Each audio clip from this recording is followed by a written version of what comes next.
Nah, kenapa kadang-kadang manusia itu lebih bangga ketika dia punya perumpamaan atau perbandingan atau penyesuaian dari sifat dan perilakunya itu biasanya disimbolkan dengan harimau atau maung, biasa dikenal maung ya, ini maung bodas. Ya biasanya memang karena manusia itu cenderung lebih mungkin dibalik kepercayaan dirinya itu kalau tidak disimbolkan dengan gambaran-gambaran tertentu, biasanya orang tidak menganggap itu sebuah keistimewaan gitu. Jadi ya wajar saja kalau di manusia itu punya simbol-simbol khusus, dan yang lebih umum simbol-simbolnya diambil dari bentuk-bentuk hewan.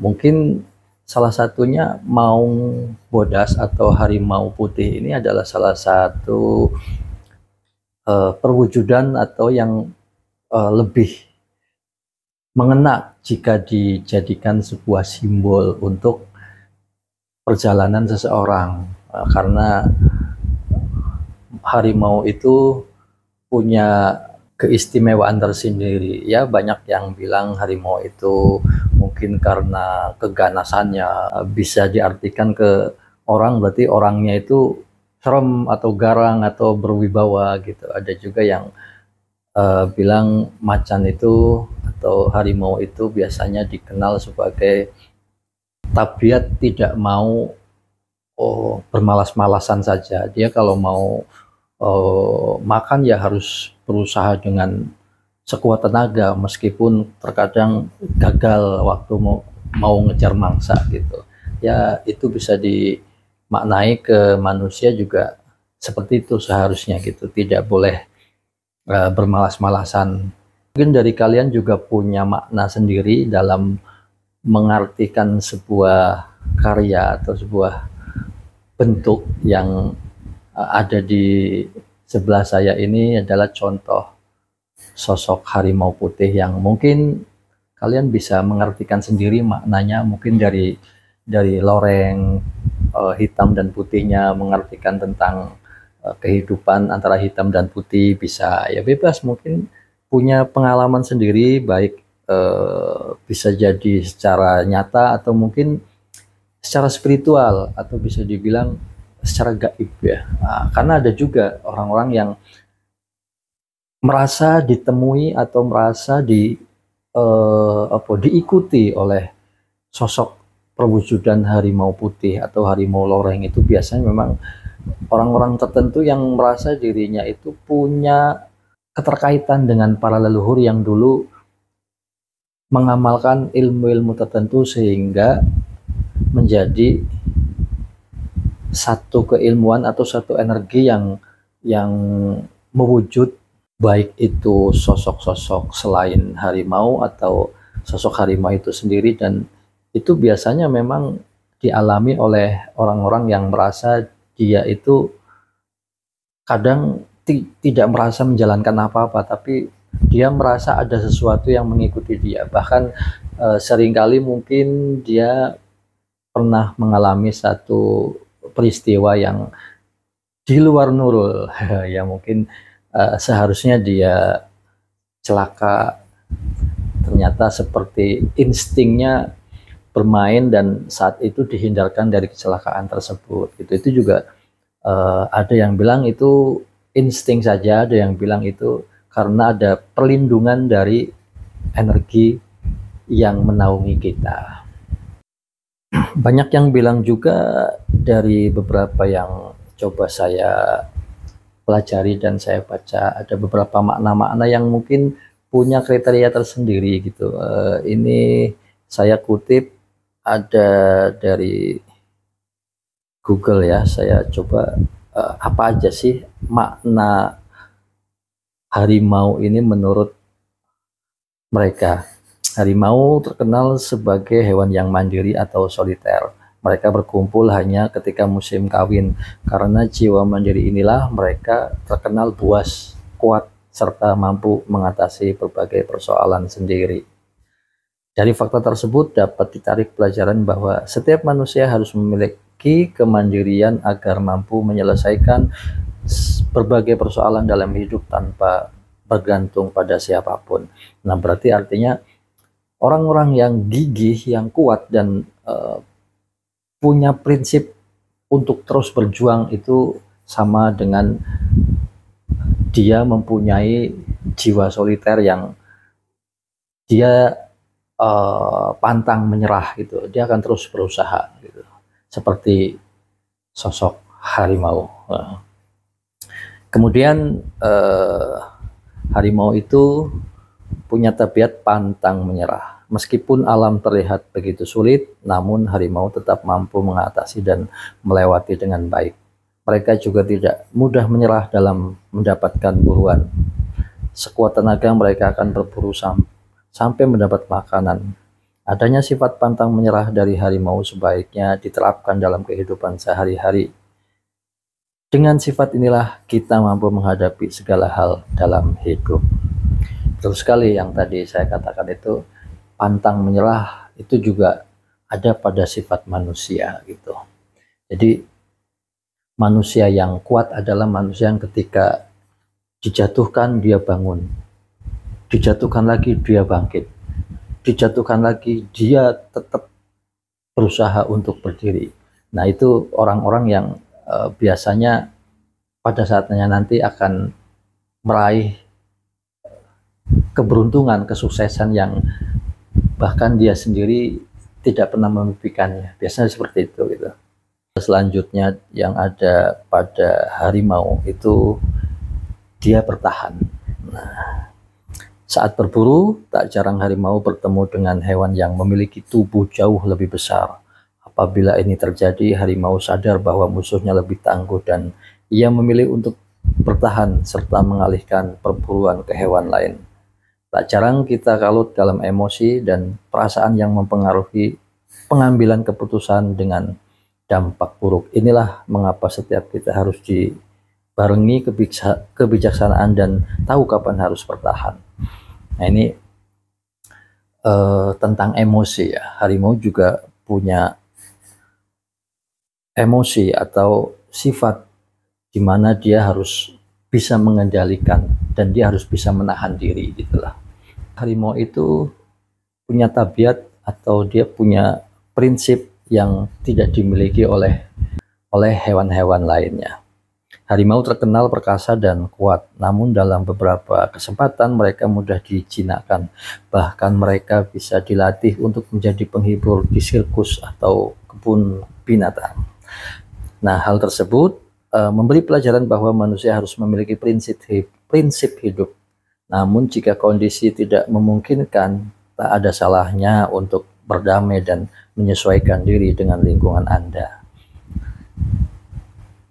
Berarti sebuas-buasnya kita juga punya rasa berdamai, punya rasa untuk bekerja sama dengan orang lain. Maka seharusnya kita bisa mengolah diri dan bisa membawa diri, menempatkan diri, dan mawas diri. Kalaupun di depan kita ada hal-hal yang besar, sebagaimana pelajaran yang dipetik dari harimau ketika melihat hewan-hewan liar yang ada di depannya itu lebih besar.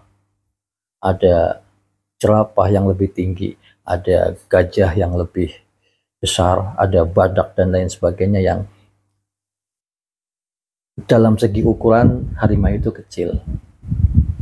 Akan tetapi harimau itu punya insting.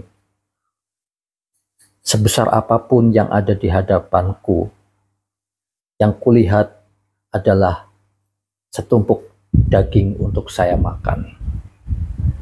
Dia tidak akan mampu memangsa saya, bahkan sebaliknya akulah yang akan memangsamu.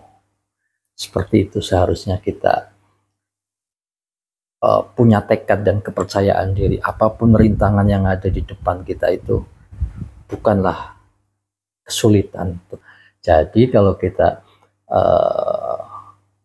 ingin menjadi sosok yang punya prinsip seperti harimau, maka kita harus bisa mengendalikan 4 tabiat yang ada di dalam diri kita. Jadi sebenarnya itu gambaran-gambaran sifat manusia yang di dalam diri manusia itu lebih lengkap dari alam semesta ini gitu. Karena manusia itu benar-benar kesempurnaan yang diciptakan oleh Tuhan, bisa mengenali segalanya gitu. Bahkan yang disebut gaib pun, alam-alam lain pun bisa dikenali oleh manusia itu sendiri gitu. Hewan-hewan belum tentu mereka bisa berpikir seperti halnya manusia gitu. Jadi ada perbedaan makhluk antara hewan dan manusia. Tetapi semua sifat hewan itu ada pada dalam diri manusia. Nah, jadi hati-hati. Hewan itu buas, hewan itu bisa jahat, hewan itu bisa tangguh, dan lain sebagainya. Itu ada pada dalam diri manusia gitu. Sama halnya cerita-cerita sejarah, cerita-cerita wayang, cerita-cerita yang memotivasi kita itu sebenarnya sedang menceritakan sifat kita sendiri gitu. Seperti halnya wayang. Wayang itu banyak tokoh ya, banyak tokoh yang ada di dalam peti. Dia akan dimainkan ketika sudah mulai pentas, baru dia akan keluar satu demi satu gitu. Begitu juga manusia. Manusia itu petinya adalah tubuh kita, dan sifat-sifat tokoh dan lain sebagainya yang ada di dalam diri kita itu ya sifat yang sudah dikaruniakan oleh Tuhan gitu. Salah satunya sifat welas asih, sifat bijaksana, sifat angkara murka, dan lain sebagainya, semua sudah ada di dalam diri manusia itu. Nah, terkadang kita merasa manusia itu tidak sempurna, yaitu kata lazim yang sering kita dengar. Yo, nggak apa-apa, mungkin karena pemahamannya atau sudut pandangnya beda-beda. Artinya sempurna mungkin dianggapnya semuanya kebaikan semua, mungkin itu yang dianggap sempurna. Kalau bagi saya kesempurnaan itu dimana seseorang masih bisa memahami kesalahan, dia bisa berbuat salah, dia bisa memahami kapan dia akan memperbaiki. Nah, itu berarti masih aktif, sifat-sifat itu masih aktif, karena sempurna adalah sesuatu yang lengkap gitu. Kalau satu hal itu hilang atau satu sifat itu tidak ada dalam diri manusia, itu mungkin dianggap kurang sempurna. Tapi di mana kita masih bisa merasa bersalah, kita masih bisa meminta ampun, meminta maaf, bersalah lagi, mohon ampun lagi, itu adalah bagian dari kesempurnaan manusia yang sifat-sifat itu masih bisa dijalankan, masih bisa dialami gitu. Jadi menurut saya ketika manusia masih berjalan sebagaimana manusia pada umumnya, maka dia adalah makhluk yang sempurna. Mungkin bisa kita ambil contoh yang dalam tanda kutip ODGJ yang dianggap kurang sempurna. Mengapa? Mungkin rasa malunya sudah tidak ada gitu ya. Terus rasa takutnya sudah nggak ada. Terus rasa sakitnya pun mungkin sudah tidak dirasakan gitulah.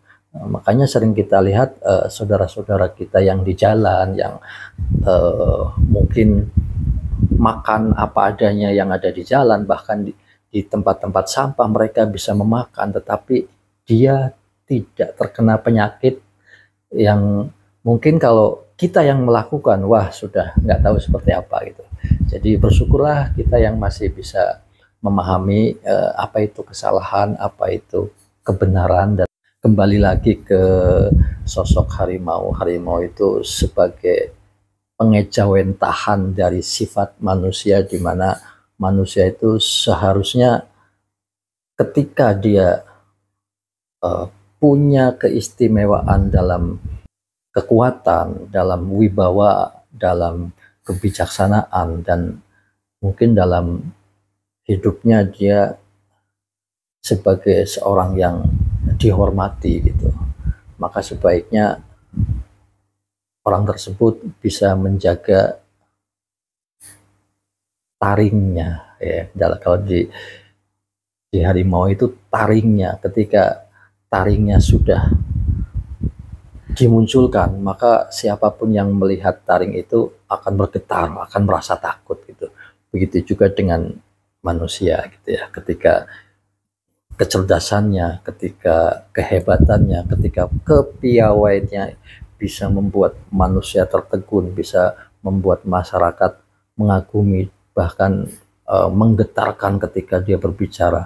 Itu bisa jadi sosok-sosok orang yang mempunyai energi dan kekuatan yang sama dengan energi sosok harimau itu. Nggak sedikit kok orang-orang yang punya karisma seperti harimau, tetapi tidak semuanya sama gitu. Ada yang karismanya memang dia disegani gitu, karena karakter dan perilaku dia itu punya pengaruh yang kuat untuk membuat orang itu menjadi nurut gitu. Jadi nggak semua harimau itu mencontohkan kebuasan atau keganasan gitu. Kewibawaan dan karisma yang, tetapi dia lebih mengumpat atau menyembunyikan taringnya. Dia akan mengeluarkan taringnya pada saat-saat yang tepat gitu. Orang-orang yang seperti itu sudah memahami kehidupan baik dalam dirinya maupun kehidupan lingkungan dan alam semesta. Itu dia akan sangat dekat dengan alam semesta. Ya semoga saja teman-teman juga mempunyai karakter-karakter yang tangguh sebagaimana karakter harimau gitu, akan tetap berjuang dan pantang menyerah gitu. Dan saya ingatkan lagi, harimau itu makannya cuma daging. Selapar-laparnya harimau tidak akan makan rumput. Semoga kita demikian. Sampurasun. Assalamualaikum.